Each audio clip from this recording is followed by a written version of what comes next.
Good morning, friends. In the previous video, we have learned about the accumulators of numeric types. We discussed about long accumulator and double accumulator. In this video, we are going to learn about the custom accumulators, for the objects. But we'll start basically with the very basic example of string accumulators. So for creating any support for new types, so what we have to do is that we have to actually override this class, abstract class, accumulator v2.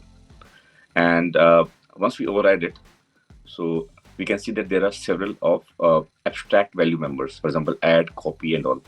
So all these methods which are abstract here, that needs to be overridden in the implementing class. And these are the other concrete value members which doesn't need to be overridden, but if you want, we can do it. I think some of the final that cannot be overridden, but copy and reset and toString can be overridden. Okay, so I have already created a class here, StringAccumulator, which extends this accumulator v2, and this is the format. This is in and this is out. So as mentioned that this and in, and also as we know that string class itself is always serializable, so there's no problem here. And this is our private member which would be used as our accumulator, which starts with an empty string. So as mentioned that there are several of these value members, abstract value members that needs to be overridden. This is what it has been done here. So let's talk about it. I think these implementations are quite self-explanatory. For example, say is0 method, right? Is0 always means that it should be returning a boolean. So in string that we know that there is an ins empty method, which exactly same as is0. So this is what we are doing in this is0 implementation. For string accumulator, is empty method is called and returned. Now let's talk about copy. For copy, what we can do is that it means that we have to create a new string accumulator of this, and then we have to pass this member variable to this new string accumulator created, and then we have to return this. So what we are going to pass this, create a new object, and then pass this private member string accumulator on this newly created copy of it, and then return it. For reset, again, it's quite straightforward that it should be again at the same state as it was. This class is created, object is created. So this is empty. So reset is again put as empty here. Now these are the most important methods like add and merge. I think add is the most important one, which actually is used for accumulation. So what we are doing is that if we get another string, because this is a string accumulator, we always check that first of all whether it's null or empty. And if it's not null or empty, then we simply add it to the existing by using this concat operation. And I'm using this comma to just have a better understanding that these are the new strings that are being appended or accumulated to it. So I'm just using this as a joiner. So this is when the other is the string which is passed to be added, that is not null or empty. But if it is null or empty, or our original object is original stat accumulator is null or empty, this would be empty anyway. It's not going to be null. So we are just going to append it here. I've used a trim method here, but you can also use strip, which is a new better version of it. Anyway, so this is how we actually add it. It's quite straightforward again, just using this comma as a joiner for all the strings which are accumulated. Now merge is something that we have to merge this, which is quite similar to add, but it's got a slightly different semantics. For example, add here, we are adding a string variable, but for merge, we are getting another accumulator, which we have to use. So again, idea is still same, that first of all, we have to check whether the other accumulator that is being passed in the merge is an instance of this class instead of this string accumulator. If it is that, then we are going to just call this add method on the other.accumulator method here. So it will call here as an other.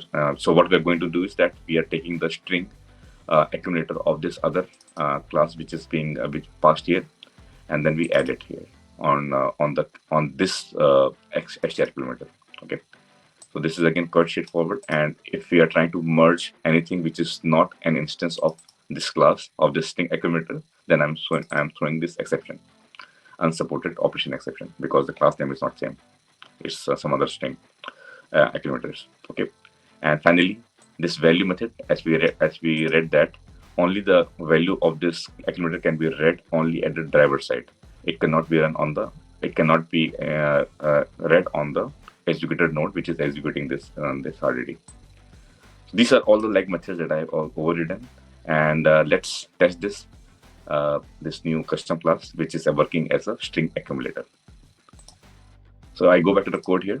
So everything exactly is quite similar to what we have learned previously for double accumulator and long accumulator. The only difference is that here we already have got support of creating it by using this double accumulator. But here, when I'm creating for string accumulator, what I'm doing is that first of all, I'm creating an instance of an object of new string accumulator that we created here of this class. Okay, and then once we create this object, then we register it with a particular name, and this is the name of the accumulator that I'm creating. This is only possible at the time when we are registering it.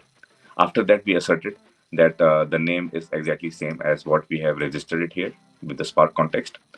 And after that, we created a list of string here with all my favorite programming languages. And then I created my RDD by using this parallelize method on this list of data, the list of strings. And after that, I think the most of the methods are quite similar. Again, I'm going to call this add method on each of them. So what I will get is that hash set of so the final list which is accumulated here, the string accumulator of my this string accumulator class would be having. So what I want to say is that this str accumulator would be exactly same as it should be having Java, comma, Python, comma, JavaScript, comma, up to this. So this is the complete list of string that is accumulated now. So this is what we are going to assert. So if of course, we are doing the accumulation, it cannot be 0. This is what we are checking. So we are testing all the methods that we have overridden here in our string accumulator class. So is 0 is that it's empty. So it's not going to be empty because it should be appended here with joiner as a comma. Okay, so this is where we test it. That first of all, it should be only at driver side where we can call the value method. So this is what we are asserting here, that our string accumulator is at driver side. And after that, we do the assertion that then if I create a hash set of data, so for this, whatever the elements in this hash set of string, I would say, it would be having all these values that I have created in this list. And this is what I'm going to use this value here. So our value would be like Java, comma, Python, comma, JavaScript, comma, and all. So if I split it and I create a set of it, it should be exactly matching with the actual data that we have created here. So this is my assertion here. And finally, when I call the reset method, it will reset it to empty string again. So as we've seen here, the reset method will make it empty again. And then it should, when we assert it, it should be 0.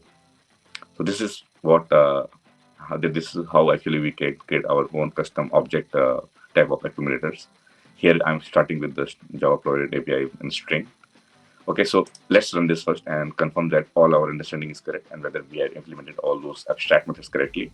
So I'll click on this run and then wait for it.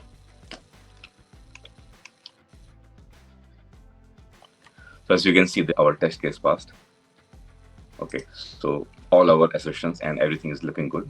So again, just to revise, when we try to create our own custom accumulator by using this, we have to extend this abstract class and then we pass it as a string for both in and out.